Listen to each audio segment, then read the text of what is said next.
The question would be, well, why would the founders, our founding fathers, why wouldn't they put in the Constitution, by the way, never turn on your children and kill them? You know what I think?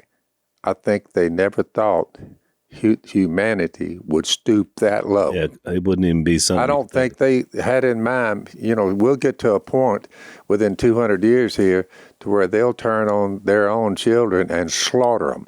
I don't even think the founders thought we would ever reach that low down and sorry and murderous people that we are.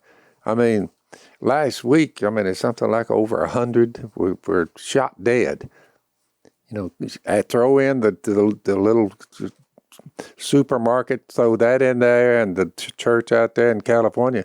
But you say there was another 90, in cities, 80 or 90 that was slaughtered in the streets of America. Right. You're like, what is this? When you see that much death and that much murder, whether it be infants or on the streets of a major city, when you see that kind of stuff, you can know Satan is having a field day. He's alive and well. Well, when you read James 1:13, it kind of gives you the picture of how you get to that point, because it says, when tempted, no one should say, God is tempting me. For God cannot be tempted by evil, nor does he tempt anyone.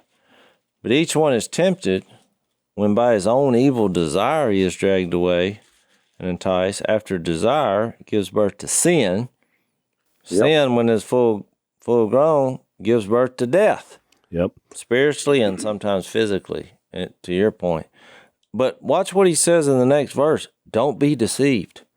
We're getting back to this deceit, which I know started in the garden. Every good and perfect gift is from above, coming down from the Father of the heavenly lights, who doesn't change like shifting shadows. And this goes back to what we talked about last podcast. He chose to give us birth through the word of truth, that we might be kind of a first fruit. There you go. Well, if Jesus is the firstborn of all the creation, the point I was making about he's given us the right to become sons and daughters of God, we become the first fruits of what he created. Correct. Through the new birth. Which he's laying the foundation, and so was Paul to the Colossians and James. You say they all start with the bedrock. Jesus, his death, burial, and resurrection. The word of truth. Short message. It's not long and drawn out. The Colossians got it in one day from Epaphras.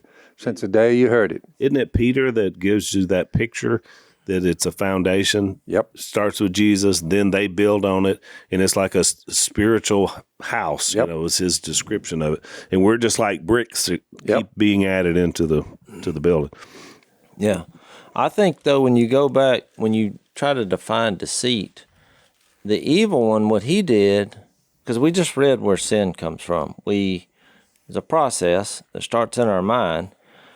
But in the case of the garden, the evil one took something good and turned it bad. I mean, he was basing everything, his whole argument and thought process, he would take something good and he was wanting to turn it into bad. You go back and read it. There was a lot of positives. The promise was, the lie was, and you'll be like God. Yeah. Yeah. Without God. Without him. Now, they didn't put that in there, but you'll have the knowledge of God. What he's actually saying is you'll be your own God. But you'll have the knowledge of God without God. So, yeah.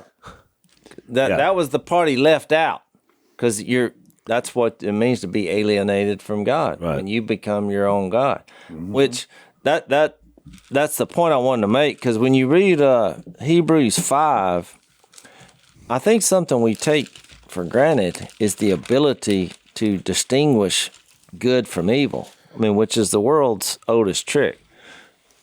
And I did it when I was a kid. When you do something wrong and you're confronted about it, your best excuse is say, well, I didn't know it was wrong. I didn't know that was wrong. Yeah. I mean, how you going to punish me? I didn't know. Well, how many people have been pulled over and said, and some state trooper says, here's what you did, and you're like, well, I didn't know. I didn't know the speed limit changed. I didn't know that this, that, or the other. I mean, does that get you off the hook? Yeah. No. Which I think in this setting in Colossians, they're all sitting in the church building, and somebody's knocking at the door, and they're like, "Well, who's that?" When they're like, "Well, it's Jesus." So, well, what's he want? We're not. Oh, we're doing something wrong here. I mean, it's the same. Yeah. Because you justified it in your mind.